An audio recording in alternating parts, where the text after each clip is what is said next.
ত্রিপুরার মাধ্যমিক পরীক্ষার্থীদের জন্য একটি সুখবর। তোমাদের অ্যাডমিট কার্ড দেওয়া শুরু হয়ে যাবে কিছুদিনের মধ্যেই। তবে আজকের যে নোটিফিকেশানটি এটি তোমাদের জন্য, তাছাড়া যারা স্কুলের শিক্ষক রয়েছেন তাদের জন্য।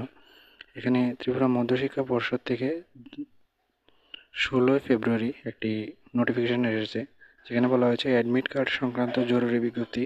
যেখানে মধ্যশিক্ষা পর্ষদ বলেছে যে মাধ্যমিক, উচ্চতর মাধ্যমিক, মাদ্রাসা আলিম, মাদ্রাসা ফাজিল, আর্টস ফাজিল, থিওলজি পরীক্ষার্থীদের অ্যাডমিট কার্ড এবং রোল কাম অ্যাটেন্ডেন্স শিট যেটা রয়েছে সেটা আগামী 18ই ফেব্রুয়ারি 2026 বুধবার সকাল 11টা থেকে বিকেল 5টার মধ্যে মাধ্যমিক শিক্ষা পর্ষদের অফিস থেকে দেওয়া হবে।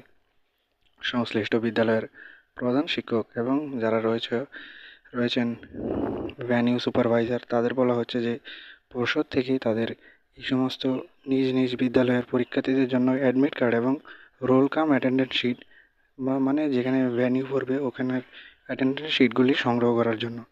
তো শিক্ষার্থীদের জন্য এখানে একটি বিষয় রয়েছে, যেটি হচ্ছে যে তোমাদের 18ই ফেব্রুয়ারি যদি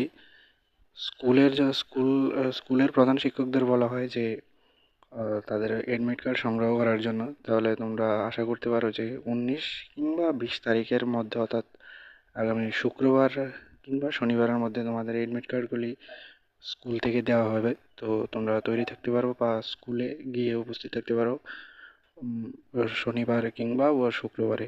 আশা করা যায় শনিবার কিংবা শুক্রবারে, ধরো 19 কিংবা 20 তারিখের মধ্যে তোমাদের অ্যাডমিট কার্ডগুলি তোমাদের হাতে পেয়ে যাবে। নমস্কার।